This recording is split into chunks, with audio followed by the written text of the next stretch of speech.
परीक्षित जी महाराज ने अनुभवी जो मंत्री थे, पुराने जो वयोवृद्ध मंत्री थे, उनको साथ में लिया और विचार करते हैं कि चल करके कहीं अब भ्रमण करते हैं कि देखें हमारी पताका कहाँ तक फहरा रही और हमारा राज्य किस तरह से संचालन हो रहा है और हमारे पूर्वजों ने क्या क्या ख्याति प्राप्त की है, उसका भी थोड़ा सा हमें अवलोकन करना है।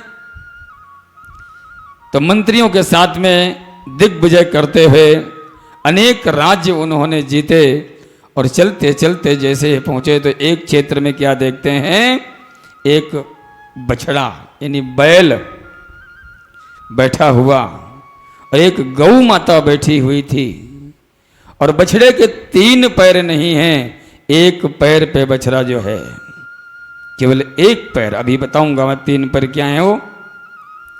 और गौ माता और बैल दोनों आपस में चर्चा कर रहे हैं और चर्चा करते करते एक दुष्ट काला कलूटा पुरुष उस गौ माता को और बैल को डंडा लेकर के मार रहा है।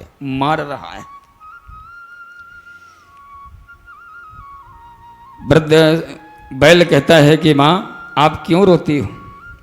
क्या प्रभु इस पृथ्वी को धराधाम को छोड़ करके चले गए, आप इसलिए रो रही हो? अथवा आप इसलिए रो रहे हो कि मेरे 3 पैर नहीं हैं, कट गए, मैं एक पैर पे बैठा हूं, इसलिए आप रो रही हो? और गौ माता की और उस बैल की बात हो रही थी। वो काला कलूटा पुरुष उसको मार रहा था। दूर से राजा परीक्षित ने देखा कि मेरे राज्य में और गौ माता पे इतना अत्याचार। आजकल क्या है देखिए, प्रभु जिनके लिए भगवान ग्वाला बने, उन गायों को जंगल में प्रभु ने नंगे पैर चराया, नंगे पैर उनके पीछे दौड़े। और आज हमारे हिंदुस्तान की, भारत की ये दुर्दशा है कि हमारे यहाँ एक गाय पहली बात तो हम पाल नहीं पाते हैं, और पालने तो मैं देखता हूँ दूध सुबह निकाल लिया, उसे छोड़ दिया, गाय कहीं घूम रही है और घूम घाम करके शाम को आई, फिर दूध निकाल लिया, फिर छोड़ दिया। ऐसी दुर्दशा गाय की हो रही है। मैंने देखा गौ माताओं को मार्ग में पन्नियां खाते हुए, इधर उधर की वस्तुओं को खाते हुए। और कहना नहीं चाहिए, घर में कुत्ता बड़े भाव से पालते हैं।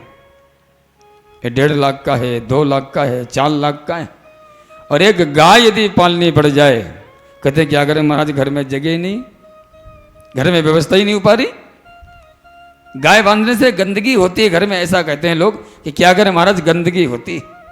कुत्ता पवित्र होता है क्या अगर गाय से गंदगी होती?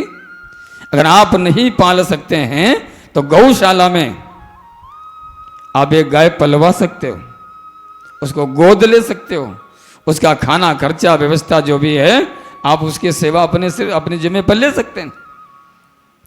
परीक्षित जी महाराज कहते हैं कि मेरे राज्य में और गौ माता पर इतना बड़ा अत्याचार, तो भाई कौन है? सबसे पहले गौ माता को सांत्वना दे कि मां आप जो है दुखी होने की आवश्यकता नहीं, ये परीक्षित अभी जिंदा है। यदि प्रभु हमारे धराधाम को छोड़ करके यहाँ से चले गए हैं, मैं अभी परीक्षित, मैं जीवित बैठा हूँ, माँ आपको दुखी होने की कोई आवश्यकता नहीं है। भाई तो कौन है काला कलूटा पुरुष?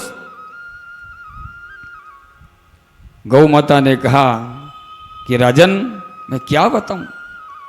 परीक्षित कहते हैं कि माँ आपका क्या दुख है, क्यों आपको ये कष्ट दे रहा है?